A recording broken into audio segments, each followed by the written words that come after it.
Hey guys, Steven here, Fanatic Perspective. So we're going to get into something I call Portal Wars today. Texas getting involved, OU getting involved, USC's out there getting busy. It's going to be fun, and I want to dive into the impact and the relatively sudden impact, if you look at period of time, of the transfer portal on college football. It's big business.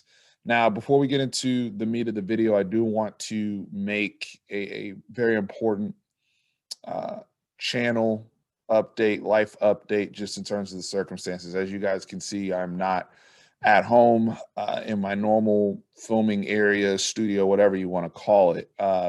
Unfortunately, and this is something I debated on sharing publicly, honestly, just because I do like to keep things to myself, and I am a relatively private person, but just for the sake of needing prayer warriors out there, received some unfortunate news this week regarding my mother. Before I had mentioned, I had been traveling before over the holidays for a family emergency or family issue. So just wanted to share and disclose that issue with you guys. Found out this week my mother has cancer. It is an aggressive form of cancer, and is something that we are kind of rallying together as a family to help her fight. So I just like to ask all the prayer warriors out there, whether you're a Longhorn fan, Cowboys fan, OU fan, whoever is out there that follows me, fans, rivals. My mom needs our help, and while there's not much I can do physically with my hands, uh, other than providing comfort, I know those of you who are men and women of faith, uh, if we can all leverage that and send them up my mother's way, it'd be appreciated. In regards to the channel, I'm still going to try to push out as much content as I possibly can. I am going to be in the DC area for a while, which is where I'm from, and which is where my mother resides and is receiving treatment. So, while I'm away from Texas and I'm on the road, I got a little mic here. I got a mic of dream. We still going to try to push through. My mother is a subscriber to this channel, is comments from time to time, and would be disappointed if I didn't produce content because of what she's battling. So there are going to be some days where I am late to the party, or days where I'm not able to tweet. For those of you who are on Twitter, my engagement may not be the same. My consistency may not be the same. But overall, this is something that is also therapeutic for me. And producing these videos has been, so much fun to do, and the feedback has always been very, very solid. So I appreciate you guys allowing me to share that with you, and please, please, please pray for my mom. Now, regarding content, so going back to the lighter stuff, Portal Wars. So this week we hear another guy goes to USC, and Keontae Ingram. And it seems like as we have guys leave out, Jalen Green goes to Mississippi State. We have some exciting guys coming in.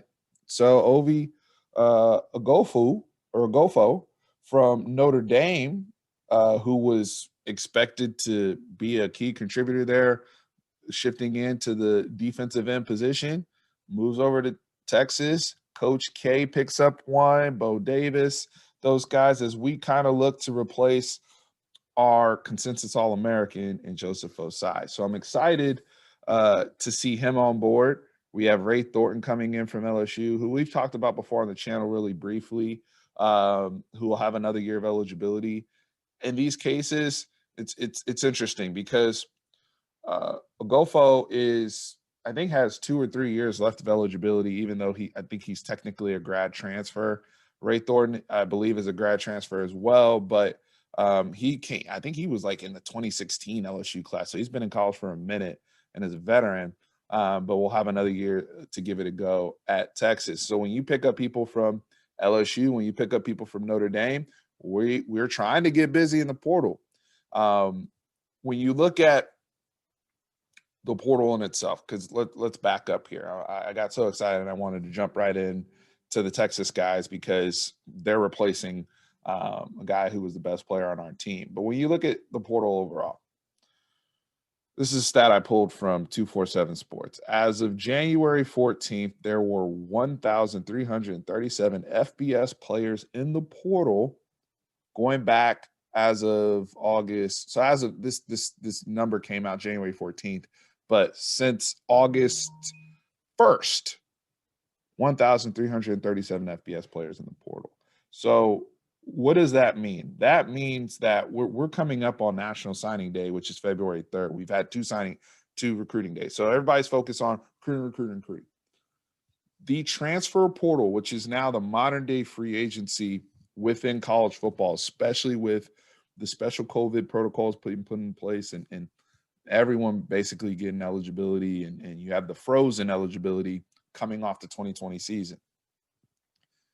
How you handle the transfer portal is just as important as how you handle recruiting at this point, because you can go from, oh, we might win the conference to really shifting balance of power and competing potentially for a playoff spot with some of the key moves you can make in the portal, especially when you factor in, how you handle if you get a quarterback in there, if you're one edge rusher away, or you need one more tackle, you need another back. Like, we were in the mix because I got to give it up to OU and what they've done in the portal. When you go and get a 5-star Wanye Morris from Tennessee, now look, the milk went bad at Tennessee, no doubt about it, right? They instead of having fish fillets in the bag, they had the Bagman Express in there and nothing but straight dollar bills. So milk goes bad at Tennessee. Everybody's raiding their cabinet, rightfully so. The SEC schools still Tennessee. There's still lots of talent there. Wanye Morris being one of them. He goes to OU. Eric Gray comes down, running back, rushed for 700 plus yards, dynamic back, somebody who definitely could have become a part of our rotation here at the University of Texas. It came down to us versus OU. OU won that battle. So they get Eric Gray in there with, Kennedy Brooks and what they got going on there. So it's interesting. It's interesting. And then I think Ramondre Stevenson, I think, might be coming back if I'm not mistaken. Y'all can correct me on that if I'm wrong. But the portal is just out of control. And then I think they got Lawrence too from Keyshawn Lawrence from Tennessee. So wow, portals is nuts. But for everybody, like even for OU, right? Like they lose Charleston Rambo to Miami. We lose Jalen Green to Mississippi State. So he's gonna go play for Zach Arnett. So the portal right now, I mean, these are big players. Jalen Green is somebody who was a starting corner for us for a couple years.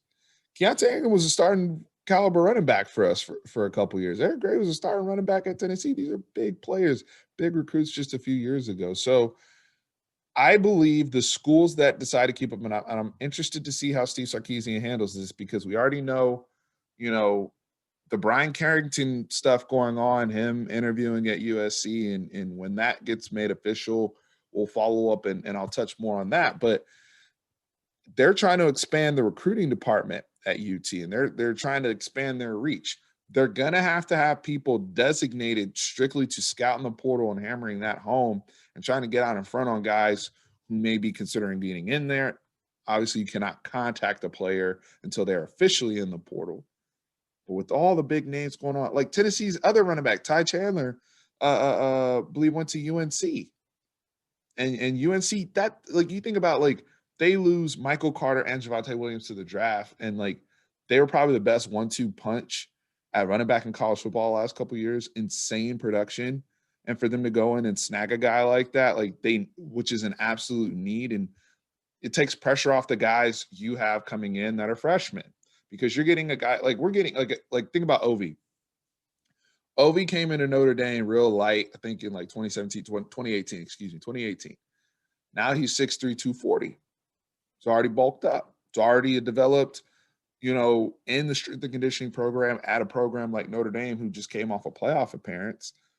That's somebody who still has 2-3 years left to go. So it's not just straight grad transfers anymore, right? Like that have the 1 year. Like in the case of Ray Thornton, that's valid. But somebody like Ovi, now I can buy some time for like a Prince Dorba. That's still going to be in the rotation. These young guys still need to play. I'm not saying other folks got to come in here and hold them up, but a Prince Dorba, Jatavian Sanders, however if he decides to play defense or however they decide to use him, Reese Laytow, who played a little bit at that spot, Jordan Thomas, right? And then it's interesting, even the dynamic with our edge guys right now, in terms of how they'll be utilized and more of a multiple front that will run under Coach K.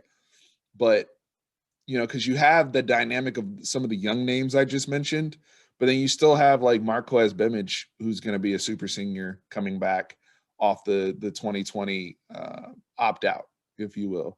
Jacoby Jones came on last year. He's going to play. Like Jacoby Jones is, one of our more developed pass rushers on this team. So you have some fun pieces to mix with. Like you have the older guys, Bimage, Thornton, Ovi, all the guys were just named, and then the younger folks. So that dynamic, how it plays out. Let's see how college football portal looks after spring ball, because if you remember, 2020, we didn't have a whole lot of spring ball, if any. So a lot of people that would have transferred if they know where their standing was ended up sticking it out through fall camp. You had some people that opted out, some people that played for the opted out people that have now passed them on the depth chart, and the coaches may have found money there. So I think the transfer portal is just going to blow up even more after the spring, right? Like what happens? Ovi passes a few people, and some of the other guys say, you know what, tired of waiting, I'm out. There's some really, really interesting battles that are going to happen, not just at Texas, but all over the place, that are going to be very, very impactful on how the portal shakes out. Like even OU's lost guys. Like I mentioned Rambo before, but you look at Chandler Morris, guys in their quarterback room. Chandler Morris went to TCU. I think Mordecai went to SMU. Calcaterra is going to try to play football again at SMU.